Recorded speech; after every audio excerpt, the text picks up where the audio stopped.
How much longer now? She asked. Breathe in. Breathe out. 28 minutes, Ms. Potts. Jarvis, always helpful, answered in her ear. She couldn't believe Tony would be so accidentally cruel as to not tell her, his youngest, most beloved AI, his child, they never called it what it was, but Jarvis was Tony's child, had died. She understood grief. Understood the need to block everything out in the event of a deep, heartbreaking loss. But this wasn't Tony in grief. Tony, her stupid, slightly broken Tony, loved too deeply not to fall into pieces when that love was lost. Rhodey had told her of what had happened when Jarvis, the original, Tony's father in all but blood, had died. Their friend had pretty much shut down. And then, he had thrown himself into the arms of everything that had legs and offered him alcohol. After that, he had locked himself into his lab, 3 years of nothing but work, until finally Jarvis, and wasn't the name enough to understand what he meant to Tony, had been born and taken over Tony's life.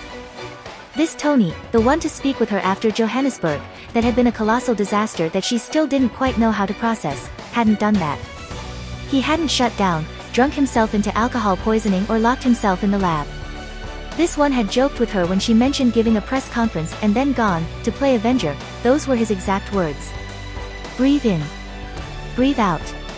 Now he was hiding out in some farmhouse in Missouri when he had perfectly secure safe house in every single state, that only 4 people on this planet knew of, her, Rhodey, Jarvis, and Tony himself. Not to count the sheer number of random unsecured properties. This farmhouse, from Jarvis' explanation, didn't seem quite secure. If anything, Ultron's interference had made it considerably more so.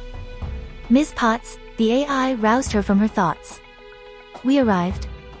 3 hours and here they were. She didn't need an answer, she could see the farmhouse, the only building amidst miles of nothing. Finally. She needed to get Tony out of here. They needed to talk. He wasn't the best at it, he was an utter horror at communication, even disregarding the severe trust issues, but he had promised he would try. And he had broken that promise. She didn't need to hear all the gritty details of the Avenger business as they happened, Tony always explained later, but Jarvis was not Avenger business. Tony's bots and AIs never were. This was family they needed to talk about. Hurt family.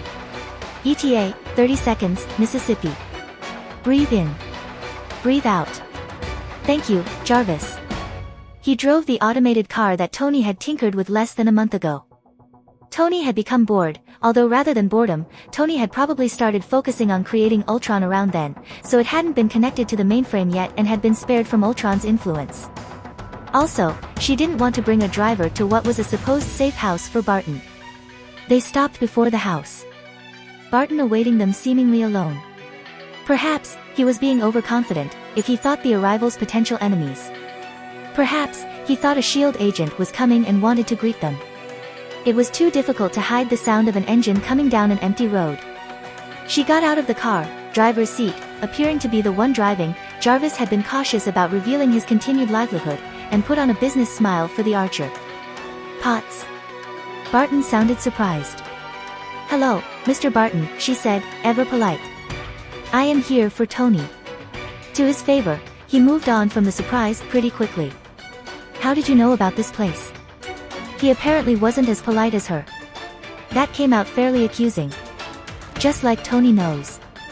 Background check, she answered. She didn't have the time for this. Breathe in.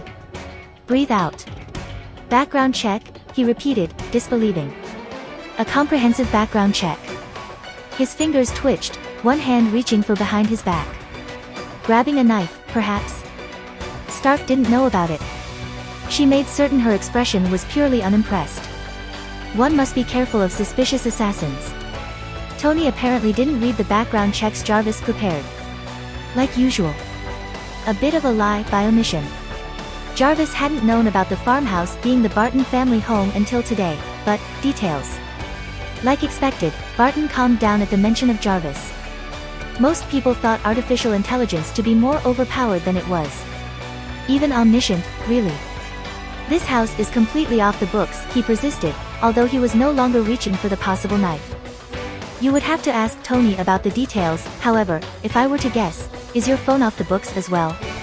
Jarvis had assured her, although she had no doubts to begin with, that he had been perfectly capable of tracking S.H.I.E.L.D.-mandated phones through their GPS before Ultron had done something to the ones the Avengers owned. She ignored the Archer and walked into the house where Tony was. There was nowhere else he could be. As she passed what she assumed to be a kitchen, she heard voices. "Do we have an ally?" That sounded like Romanoff. Tony was likely inside as well. She could hear Barton's steps down the hallway. He was quiet, measured, what she had learned assassins to typically be. She shouldn't be able to hear him. He probably thought no one did. But she could. She had been able to sense. Breathe in. Breathe out. Ultron's got an enemy, that's not the same thing. Still, I'd pay folding money to know who it is. She went in through the open doors that led to a living room/kitchen combo, just in time to see Tony beside a dartboard say, "I might need to visit Oslo, find our unknown." Oslo. Wasn't that where Jarvis was hiding out? "I came just in time then," she announced her presence, being behind them. Fury, Rogers and Romanoff has noticed her, though. Fury and Romanoff were trained. Rogers, probably the serum. Tony turned around so fast, she was sure that Jarvis would have said something snarky about standing at attention, if he had been able to see it. For a moment, he looked guilty, before it was replaced with a large grin and open arms. Pepper. He hugged her. Definitely not in grief then. She was grateful Jarvis had agreed to wait outside. He would have drawn the wrong conclusions, if he had seen Tony like this. While he was wonderful at understanding most human emotion and Tony's especially, Jarvis hadn't yet learned how irrational his own emotions could be. Insisted in fact, to her and Tony's utter amusement, that as an AI, he was incapable of being irrational. "How did you find your way here, Miss Potts?" Fury ordered an explanation, although it was disguised as a question. Barton entered the room behind her. Perfect timing. She looked Fury in the eye before speaking. Always look a man who thinks she is in charge in the eye. "I am not going through an interrogation a second time. Barton, here, can answer in my stead." Then she turned to Tony, who wasn't touching her any longer, although he was too deeply inside her personal bubble, to appear as anything but intimate. "We need to talk." "Relationship issues, Stark?" Barton joked as he sat on one of the island chairs. "What?" "No." Tony answered, confident, although his eyes immediately reached for hers, checking over her face as if her expression would reveal the answer he was supposed to know. "Trust issues. Insecurity. Breathe in. Breathe out." "Yes," she said, and Tony immediately reached for her hand, holding them close behind their backs, away from the view of the others. Crippling insecurity that he knew she never spoke of private affairs in front of others. He knew she had to be lying. Yet still, his hand tightened around hers, worried. She continued. "It is private. But we need to go. Ms. Potts, Stark is needed here. There is a world emergency. Hulk in Johannesburg," she interrupted him. "And robots around the world. I watch the news." "Pepper, maybe," Tony started, sounding like he always did when he tried to negotiate with her. Rarely did it ever go in his favor. "Private family emergency," she stressed. Then addressed both Tony and the room. "You are not doing much here. Keep brainstorming. If you come up with a plan, do call Tony to tell him all about it later. For now, we need to go." Thinking of the comment she had heard as she entered the room, she continued, as she looked at her partner.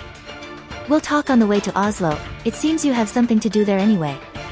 Then ignoring what appeared to be Rogers preparing some patriotic-sounding disagreement, she pulled Tony out of the room.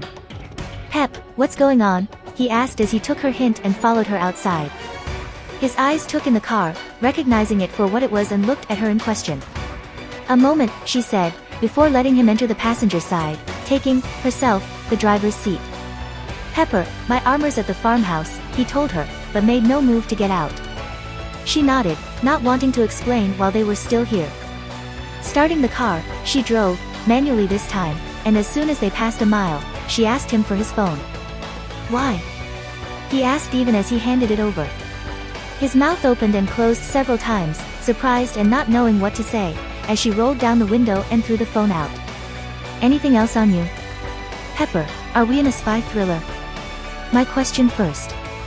He seemed to want to argue, but took the path of least resistance. "No. Good then, she said, and then addressed the AI who had been quiet until now, in case Ultron was listening through one of the corrupted devices. Say hello. Hello. Tony repeated, slowly. Hello, sir. Jarvis' voice came from the car's audio. The change in Tony's expression was so immediate that it was funny. Jarvis, he shouted. That you, buddy? I did not think it possible that you could forget my voice, sir, in just a week of no interaction. Should I schedule an appointment with a neurologist for any memory-related conditions? The AI snarked and Pepper smiled as Tony's eyes softened, before he continued their banter. First Ultron, now you. Will I never be rid of children reminding me of my age? She turned completely toward Tony at that. Jarvis had taken over the driving. You have spoken with Ultron? She asked. Jarvis had appeared both apprehensive and worried about the AI, but hadn't been that informed himself. You know about Ultron? He asked in return. I spoke with Miss Potts, sir. Jarvis said. I am wondering what you know about Ultron as well, Jarvis. Tony said. This was a good moment to reassure Jarvis that Tony wasn't as cruel as to think him not important enough to talk to Pepper about his well-being. Jarvis assumed you thought he had died. What? Tony's surprise was reassuring. No. No. I checked the servers. I knew Jarvis had to have left for somewhere, or something, but I was quite sure you were alive, waiting for me, buddy. He, then, rolled his eyes. Although the team is convinced Ultron ate you or something ridiculous like that. Oh. Again, Jarvis was not aware of his own feelings most of the time, but that had definitely sounded relieved. In Johannesburg, didn't Ultron? Ultron's a kid. Tony said, and he appeared prepared to fight them on this.